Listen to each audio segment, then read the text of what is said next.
Yo, what's up guys, it's me, Frankyles Beats. I'm back. It's been a while. It's been quite a while without a video, without a tutorial or anything, but I'm back. And today I'm going to be showing you guys how to mix and master. I saw this in a comment, so I decided I should do it. So yeah, if you have any ideas, please comment them down in the description. I'm going to be uploading more frequently now. I'm back. I'm going to be making music. I'm going to be giving you tips on how to make music better and all of that good stuff. But firstly, I'd like to thank each and every one of you that have subscribed and those that are still subscribed. I think there's like 213 subscribers now. Thank you. I appreciate it. It means a lot. I know it's not a lot of you. It's not a lot, but to me it's like 200 people actually appreciate what I do, and they appreciate what I'm trying to do with the channel. So yeah, if you're not subscribed, please subscribe. Follow me on Instagram, follow me on Twitter, like the video as well. So yeah, I'm gonna play you this beat. There's nothing on the channels, as you can see. The master is empty and all the other mixer channels are empty. As you can see, they're all empty. So I'm gonna play you the beat, and after that we're gonna get into the process of mixing and mastering this beat.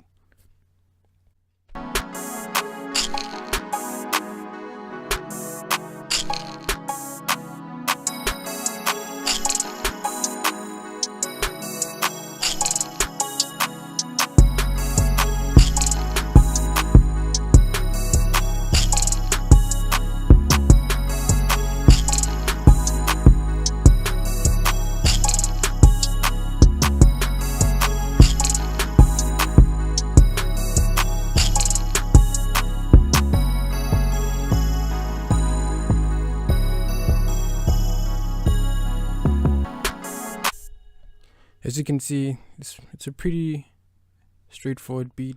Alright, so there are 3 steps to my mixing and mastering process. The first step is leveling. The second step is EQing and adding effects like reverb and delay and all the other reverbs like echo and all of that stuff where they are needed, because some people actually tend to overuse reverb and delay. You'll find people adding reverb where it's not even needed. Some people add delay where it's not even, like, you'll find the delay causing the instruments to clash because you added where it's not needed. So stop doing that. You have to know when to apply certain effects to instruments. And then the third step is mastering. That's where I look only at the master channel. That's where I add Maximus, because I use Maximus for mastering most of the time.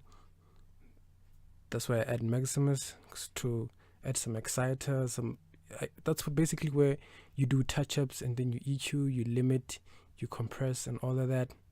So yeah, I'm gonna start with leveling. So I'm gonna turn down all of these and leave the cowbells, the shakers, and the claps on the open hats. My controller is linked to FL Studio, so I can turn down the volumes, as you can see, with the knobs on my controller. So I'm gonna turn all of these down, doing the 808, yeah, and the kick as well. So as you can see, I left the cowbell, the shaker, and the clap. So what I'm gonna do now is I'm gonna turn up the main melody and the bells as I'm playing, so that I can be able to adjust them properly.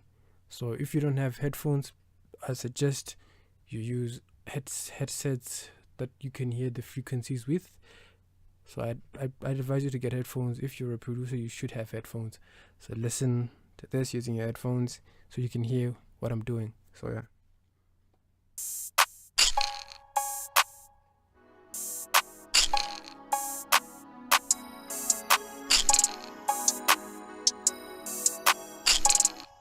And we'll just quickly select the portion to loop. So let's select this portion. Yeah.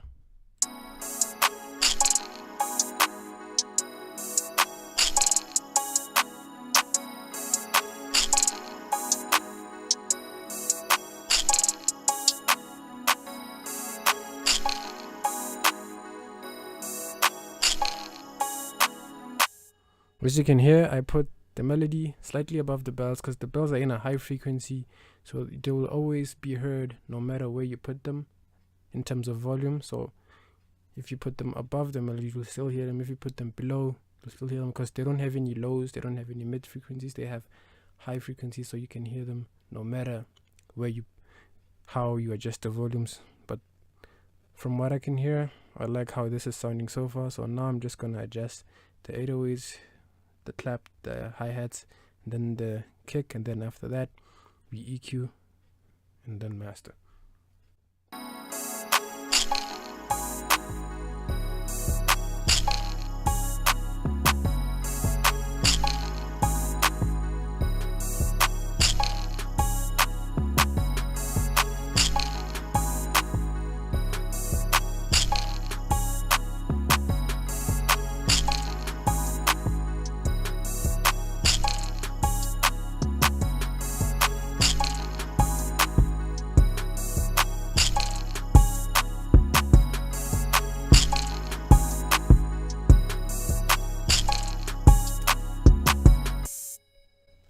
Okay, now that we're done with the 808, the clap, and the hi-hats, I'm just gonna do this manually, then turn these down.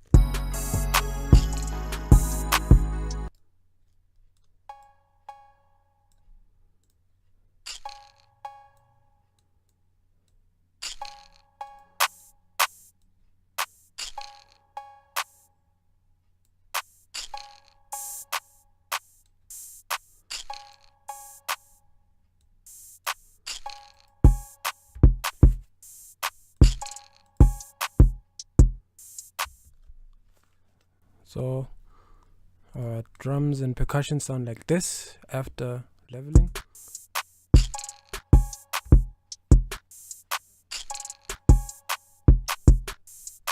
And then our 808 with the melody and bells sounds like this.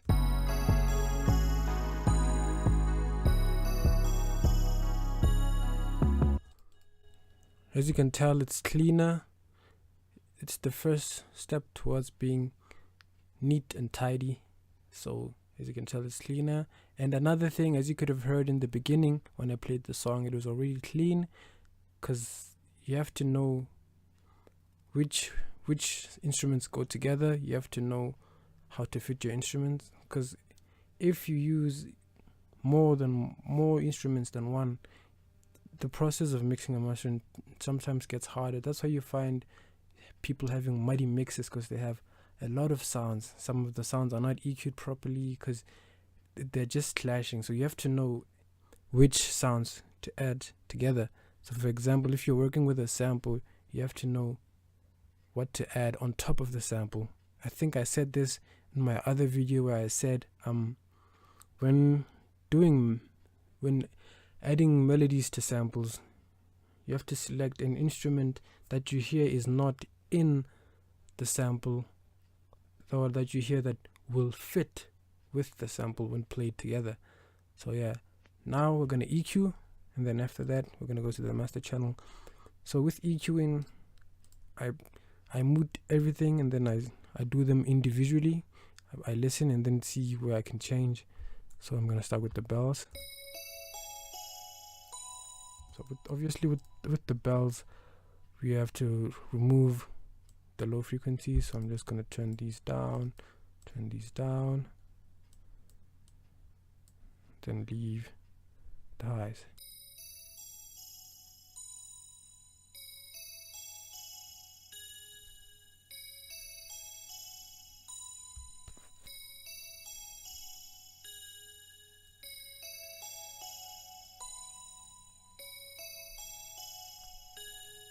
I think that sounds good. And then next we go to the melody. I think this was already EQ'd. So yeah. With this one, when you EQ a sample or a melody that has more frequencies, you have to check your EQ. So for example, this will be here. You can see the as you can see, but if you look at the light, you can see they mainly focus on the mid frequencies. So what you do is you remove the lows, then you remove some of the highs. That way it's much cleaner. And then when you play the bells, see, now when you play the bells, you can hear them. They're not being crowded by something else because there's room for them to glow, in other words. So, yeah. Now the 808. With the 808, I've seen people who use this method of like turning it down and then leaving room for the kick so that the kick can punch with the 808. With me, I like to remove the highs first and then boost it a little bit, just a little bit, just boost it just a little bit, and then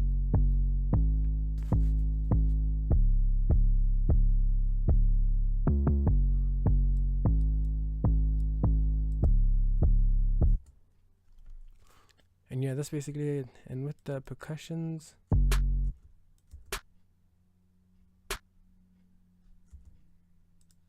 with the clap, sometimes I don't EQ it, sometimes I EQ it.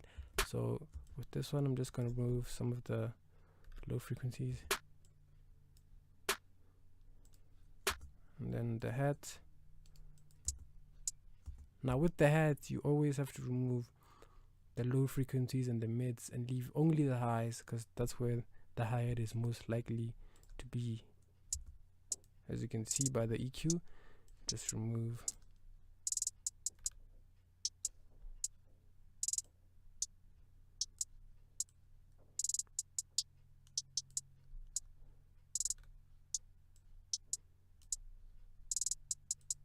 As you can hear, it's clearly dry, so it needs reverb.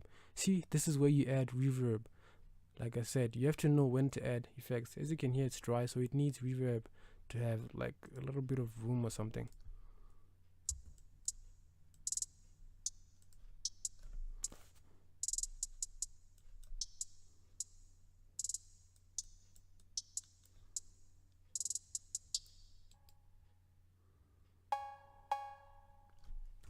This one, I think I'm just going to leave it the way it is.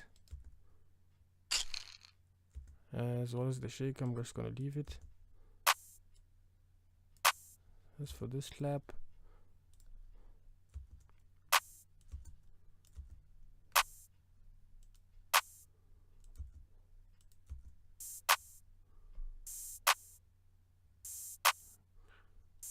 just turn this, open her a little bit. Now with the kicks, I sometimes don't EQ my kicks, but sometimes if I want to be neat, more neat than usual, I take out the high frequencies and leave the lows so it can punch more. It's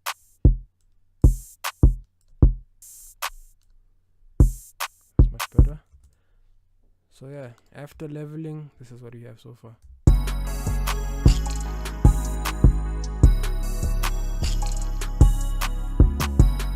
I mean after EQing, this is what we have.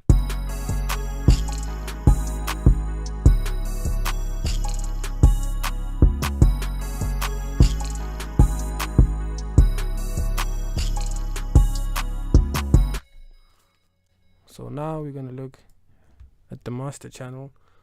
I'm pretty sure you can tell that it's the sounds are like not being heard. The beat is like right there. That's where the master channel comes in, because it boosts the sounds you leveled, because it gives the frequency, it excites the frequencies, it gives them room to shine so you can hear them in, and they're not too muddy. So I like to use Maximus. So with Maximus, I like to use this preset in here called Clear Master, and what I'd like to do is there's this portion where there's low, mid, highs, and master. I select one category first, and then I solo it, and then I play the beat. And that way I'm only listening to the low frequencies, and that way if like there's something I need to go and adjust within the mixer channels, I can go and adjust EQ where it's needed, reverb or something that's needed, because you can hear the individual categories from like lows and mids. So you do this process with everything, so you can adjust, like you can boost it from here, then move to the mids,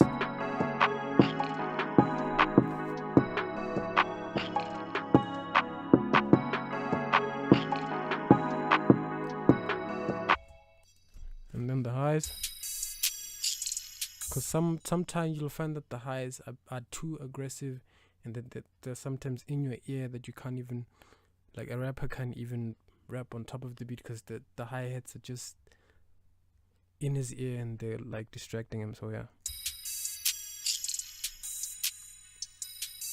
so I turn them down, because it's only a matter of listening. If you listen, if you think this needs to be done, you do it. If you think it needs volume, you do it. Then I think we're done in terms of Maximus.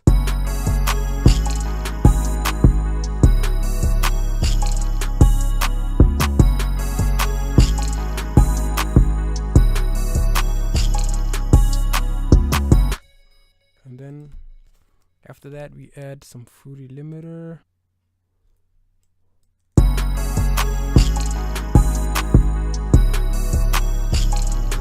What I like to do is sometimes I compress the beat a little bit. I go to the compress section and then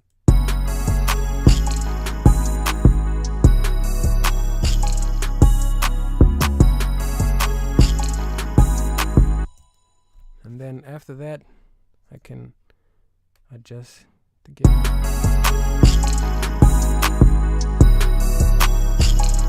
And that's basically it. We're done. So this is how the beat sounds. This is how the beat sounds after mixing and mastering. So yeah.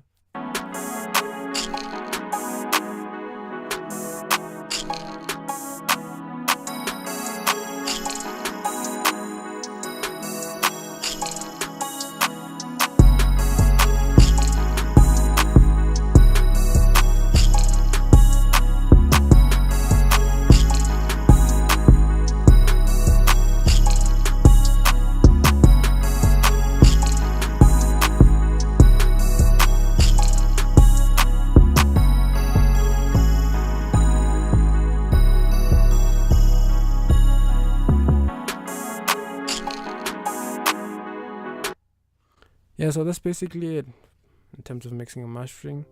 So yeah, I hope this was helpful. If it was helpful, please leave a like, subscribe if you're not subscribed, and make sure that you comment what you want to see next, and I can make it happen, just like I made this video happen because I saw your comment and I did it. So make sure that you leave a comment on what you want to see next. Follow me on my Instagram and Twitter. So yeah, I'll see you guys in the next